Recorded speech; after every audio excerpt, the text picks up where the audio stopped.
पिता, पुत्र और पवित्र आत्मा के नाम पर आमीन। सभी को जय यीशु। आज हम संत लूकास का सुसमाचार अध्याय 20 का अध्ययन करेंगे। एक दिन ईसा मंदिर में जनता को शिक्षा दे रहे थे और सुसमाचार सुना रहे थे कि महायाजक, शास्त्री और नेता उनके पास आकर बोले, हमें बताइए कि आप किस अधिकार से यह सब कर रहे हैं। आपको किसने यह अधिकार दिया? उन्होंने उनको उत्तर दिया, मैं भी आप लोगों से एक प्रश्न पूछना चाहता हूँ। आप मुझे बताइए, यूहन्ना का बपतिस्मा स्वर्ग का था अथवा मनुष्यों का? उन्होंने यह कहते हुए आपस में परामर्श किया, यदि हम कहें स्वर्ग का तो यह कहेगा, तब आप लोगों ने उस पर विश्वास क्यों नहीं किया? यदि हम कहें मनुष्यों का तो सारी जनता हमें पत्थरों से मार डालेगी, क्योंकि उसे पक्का विश्वास है कि यूहन्ना नबी था। इसलिए उन्होंने उत्तर दिया, हम नहीं जानते कि वह कहाँ का था। इस पर ईसा ने उनसे कहा, मैं भी आप लोगों को नहीं बताऊंगा कि मैं किस अधिकार से यह सब कर रहा हूँ। तब वे जनता को यह दृष्टांत सुनाने लगे। किसी मनुष्य ने दाख की बारी लगवाई और उसे असामियों के पट्टे पर देकर बहुत दिनों के लिए परदेश चला गया। समय आने पर उसने फसल का हिस्सा वसूल करने के लिए असामियों के पास एक नौकर को भेजा, किंतु असामियों ने उसे मारा पीटा और खाली हाथ लौटा दिया। उसने एक दूसरे नौकर को भेजा और उन्होंने उसे भी मारा पीटा, अपमानित किया और खाली हाथ लौटा दिया। उसने एक तीसरे नौकर को भेजा और उन्होंने उसे भी घायल कर डाकबारी के बाहर फेंक दिया। तब डाकबारी के स्वामी ने कहा, मैं क्या करूं? मैं अपने प्रिय पुत्र को भेजूंगा, संभव है वह उसका आदर करें। परंतु उसे देखकर असामी यह कहते हुए आपस में परामर्श करते रहे, यह तो उत्तराधिकारी है, हम इसे मार डालें, जिससे इसकी विरासत हमारी हो जाए। उन्होंने उसे डाकबारी के बाहर पटक दिया और मार डाला। अब डाकबारी का स्वामी क्या करेगा? वह आकर उन असामियों का सर्वनाश करेगा और अपनी डाकबारी दूसरों को सौंप देगा। उन्होंने यह सुनकर ईसा से कहा, ईश्वर करे कि ऐसा ना हो। किंतु ईसा ने उन पर आंखें गड़ा कर कहा, धर्मग्रंथ के इस कथन का क्या अर्थ है? कारीगरों ने जिस पत्थर को बेकार समझकर निकाल दिया था, वही कोने का पत्थर बन गया है। जो उस पत्थर पर गिरेगा वह चूर चूर हो जाएगा, और जिस पर वह पत्थर गिरेगा उसको पीस डालेगा। शास्त्री और महायाजक उनको उसी समय पकड़ना चाहते थे, किंतु वे जनता से डरते थे। वे अच्छी तरह समझ गए थे कि ईसा ने यह दृष्टांत हमारे ही विषय में कहा। वे ईसा को फंसाने की ताक में रहते थे।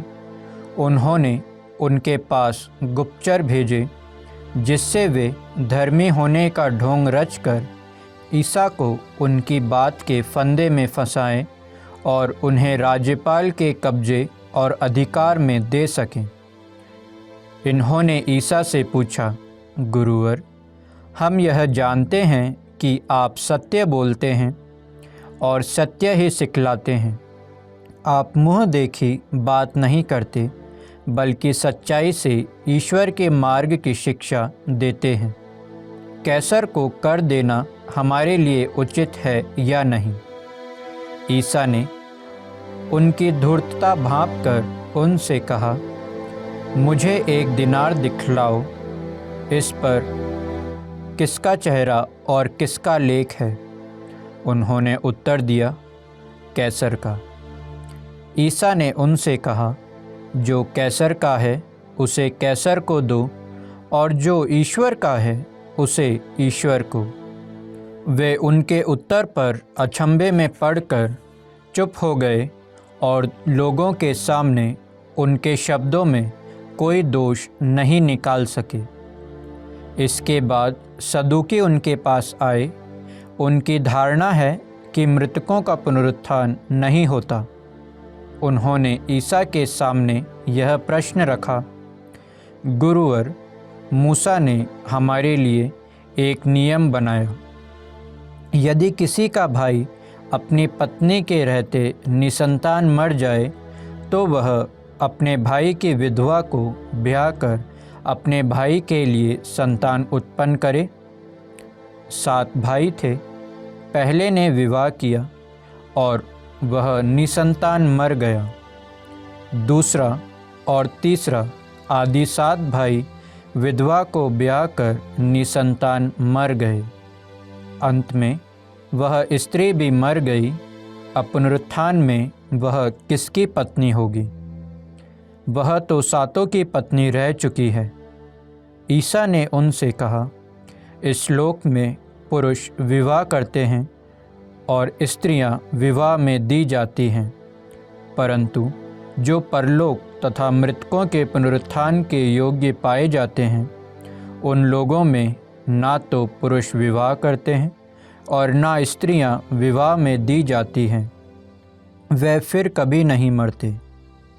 वे तो स्वर्गदूतों के सदृश होते हैं और पुनरुत्थान की संतति होने के कारण वे ईश्वर की संतति बन जाते हैं। मृतकों का पुनरुत्थान होता है।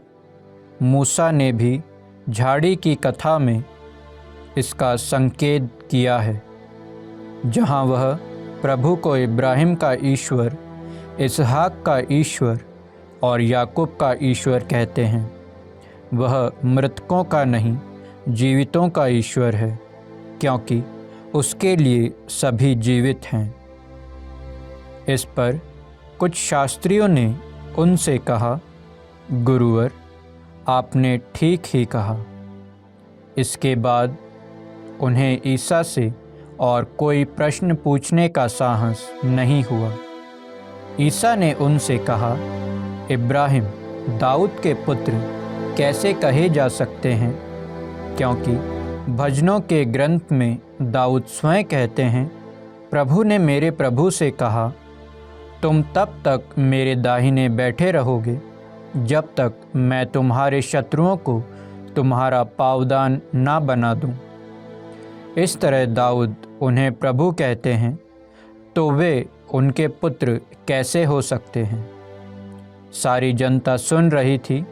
तब उन्होंने उनके शिष्यों से कहा, शास्त्रियों से सावधान रहो, लंबे लबादे पहनकर टहलने जाना, बाज़ारों में प्रणाम प्रणाम सुनना, सभागृह में प्रथम आसनों पर और मौजों में प्रथम स्थानों पर विराजमान होना, यह सब उन्हें बहुत पसंद है।